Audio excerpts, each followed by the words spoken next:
자, 질문하세요.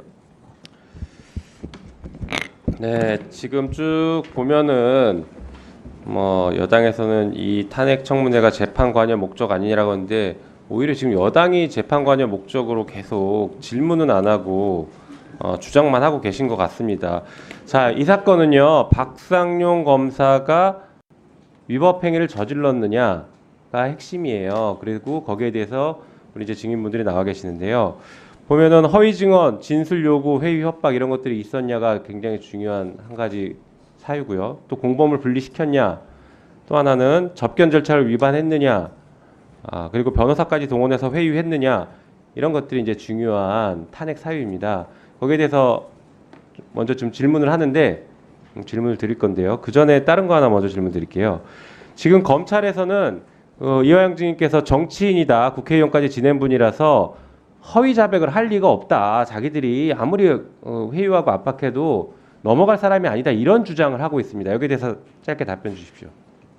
그때 당시 상황은 누구라도 인간이라면 누구라도 좀 견디기 어려웠을 것입니다. 제 주변 사람들 모두에 대해서 수백 회 압수수색을 진행하고 제가 듣기로는 제 사건과 관련해서 경기도에서 압수한 문건만 5만 건이라고 하는데 저와 관련된 주변 정치인을 포함해서 지인을 포함해서 저와 그동안 관계를 맺었던 심지어 저 처와 가족들까지 검찰이 압박해서 실제로 이 옆에 있는 지금 저와 같이 일했던 경기도 평화협력국장인 신명석 국장은 실제로 구속까지 시켰고 그 상황에서 그 모든 사람들을 다 구속시킬 것이다라는 압박을 했었습니다. 그리고 또 저에 대해서 별건의 별건을 수십 건 수사를 하면서 이 사건 등으로 저에게 징역 10년 이상을 반드시 살게 만들어 줄 것이다.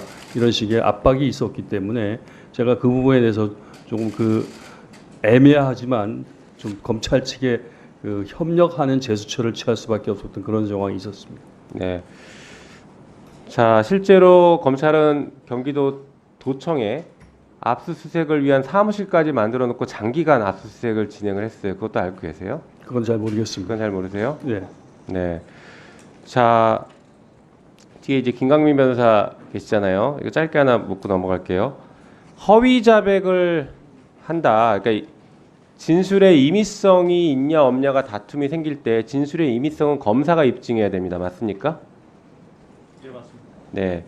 실제 대법원 판례에 이런 내용이 있어요. 알선수재 사건의 공여자 등이 별건으로 구속된 상태에서 10여일 내지 수십여일 동안 거의 매일 검사실로 소환되어 밤늦게까지 조사를 받았다면 이들은 과도한 육체적 피로, 수면 부족, 심리적 압박감 속에서 진술을 한 것으로 보여져서 그 임의성을 의심할 만한 사정이 있고 검사가 의문점을 해소하지 못했기 때문에 증거 능력이 없다. 이렇게 판결한 게 있습니다. 알고 계십니까? 예, 알고 있습니다. 네, 지금 이런 사안들이 검사가 입증을 해야 되는 상황이라고 보시지 않으세요? 어떠세요? 네, 당연히 그렇게 생각합니다. 당연하죠. 지금 의혹을 제기했으면 의혹을 제기한 사람이 입증하는 게 아니라 검사가 입증을 해야 되는 상황인 것이죠. 네. 네, 들어가십시오. 자, 이화영 증인, 제가 조금 전에 얘기했던 박상용 검사와 관련된 여러 가지 그 범죄 의혹들 혹은 위법 의혹들 이 중에 하나만 인정되더라도 진짜 인권 옹호 기관이라고 하는 검찰청이 문을 내려야 될 정도로 중대한 사안이라고 보는데 어떻게 보십니까? 물론 그렇고 지금 의원님이 말씀하셨던 짧게 답변해 그 주십시오. 부분 모두가 다 해당되기 때문에 네. 이후에 제가 증언을 할 때 그 부분들에 대해서 구체적 증언을 하고 싶습니다. 그러니까 그 부분들에 대해서 네. 한 부분을 좀 잘라서 질문을 해주시면 네, 짧게 답변 제가 주시면 그 정황에 대해 제가 답변을 더 예. 질문 드릴게요. 자, 일단 공범 분리 먼저 좀 말씀을 드려보고 싶은데 이제 공범 분리는 검사실에 불러서 거기서도 분리를 시켜야 되겠지만 지금 여당에서는 저 대질 조사한 거다 이렇게 지금 자꾸 빠져나가고 있지 않습니까? 네. 실제 대질 조사가 이루어지지 않고 그냥 공범들 불러서 그들에게 편의 제공하고 했던 적이 있습니까? 없습니까? 아까 위원장님 소위 말하는 진술 세미나. 질문에서 말씀드린 것 같이 수십 차례 있었습니다. 그렇죠. 네, 대질 조사가 목적이 아니라 회유하기 위해서 그들에게 편의를 제공하고 밖에 사람들을 만나게 해주고 전화도 하게 해주고 이렇게 제공했던 것들 아닙니까? 그렇습니다. 실제 그를 위해서 쌍방울 그룹의 회장이라고 하는 김성태 씨와 방영철 부회장 그리고 그 사람들을 보조하기 위해서 사건과 관련 없는 쌍방울 직원들이 검찰청에 거의 상주하였습니다. 네.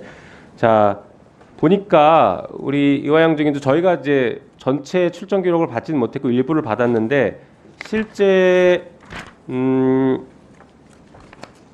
6월 30일 날 보니까 김성태, 방용철, 안부수 네, 이런 분들이랑 이화영 증인이 같이 조사를 받았어요. 1313호에서. 네. 이날 4시 만났던 거는 날짜는 정확히 기억 안 나실 수도 있는데 그런 적은 제가 있었잖아요. 기록을 갖고 있기 때문에 네. 예, 그날 자, 있었습니다. 그래서 질문 드립니다.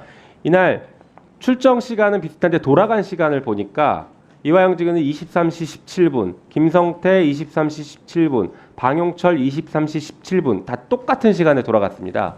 혹시 이거 돌아가실 때 같은 차로 갔습니까? 뭐 당연히 같은 차로 갔습니다. 네, 어떤 차로 갔습니까?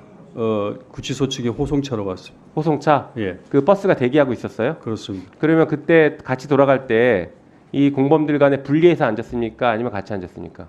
뭐 작은 차기 때문에 분리라면 분리할 수도 있고 같이 가면 같이 갔다고 있었다고 평가할 수도 있을 것 네, 같습니다. 작은 차라면 어느 정도의 작은 차입니까? 몇 인승 정도? 12인승? 12인승 정도? 예, 작은 차들은 그럼 이때 돌아갔을 때는 그 지금 얘기했던 이 사람들 말고 다른 사건의 다른 피의자들, 모르는 피의자들 이런 사람들도 있던가요? 구속된 수용자? 없었습니다. 없었어요? 네. 자, 보니까 이렇게 한 번만이 아니라 새벽에 돌아간 적도 굉장히 여러 번 있었어요. 네. 그럴 때에도 다 지금처럼 비슷하게 특정한 차를 가지고 작은 차를 가지고 같이 돌아간 때가 많았나요? 대개 다 그랬습니다. 아니 그렇죠. 모두가 다 그랬습니다. 이것이 바로 다 행역법 위반들입니다. 그 자, 부분에 대해서 제가 조금 더 보충해서 지금 시간이 없으니까 알겠습니다. 조금 네. 이따 말씀드리고 다른 거 하나 또 중요한 거 물어볼게요. 조재현 변호사는 어떻게 만나게 되신 겁니까? 과거부터 좀 알던 분이었습니다. 네. 그런데 요청을 하신 거예요? 아니면 박성현 검사가 만나보러 간 거예요? 처음에 변호인 선임하던 초기 구속 상태에서는 제가 요청을 드렸는데 네. 변호사 선임을 못 해준다고 보내셨고 네. 나중에 이 5월 6월 정황에서는 박상용 검사가 해줄 조재현 것이고. 변호사를 소개해서 만났습니다. 네. 김성태, 방용철 자주 있었습니다.